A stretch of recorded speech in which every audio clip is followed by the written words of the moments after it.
ढेंकानाल जिला तुमुसिंगा थाना अंतर्गत कंती काटेणी गाँव आसीथिला सामाजिक बासंदर चित्र। एने उभय पक्षर थानार द्वारस्थ होते शेष 4 मास धरी लगी मनांतर आज जवनिका पड़ी।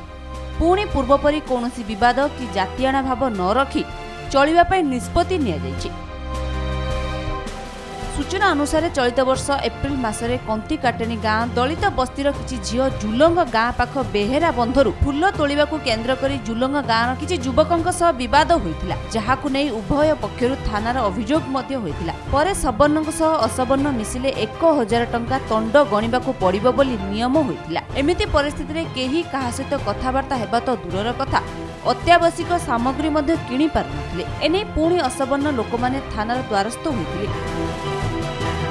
पर स्थानीय प्रशासन और थाना अधिकारी उपस्थित स्थायी समाधान करा जाय कोनोसी जातिआणा भाव रहिबो नाही बोली लिखित भाव स्थिरीकृत होइछि। फल गत 4 मास धरी लागिथिबा सामाजिक बासंदर अवसान घटिछि।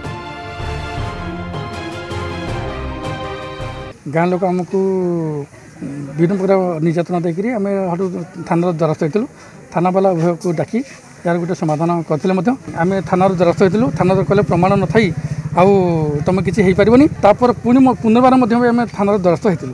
द्वारस्थ होला थाना अधिकारी उपस्थित से आज समाधान कले। सामान्य गोटे घटना था जहाँफल कि गाँ आम 2 गाँ हरिजन भाई मैंने आम मन भितर एक ही गलु आ कौन झमेला फामेला किसी ना एलगी आमर आसते दलित संघ ता सहित सब कलेक्टर तहसिलदार SDPO SP एम समस्त आसे माध्यम फाइनाल है गाँ से कौन बाध हो कि ना 2 मास पूर्व होता झगड़ा जो जहाँ होता समस्ते SC ST केस आकार देते से लोक जेहेतु सहयोग कर पार नथिले सेटा गोटे बड़ इश्यू होता। जेहेतु आज समाधान आम तुमुसिंगा थाना SDPO आसते कामाख्यानगर SP आसते सब कलेक्टर आसते तहसिल सार आसते सब विषय IIC सार थे से समस्त मिसिंग आज डिसीजन है जहाँ आगुरी जमी चलुले ए सेमती चलू।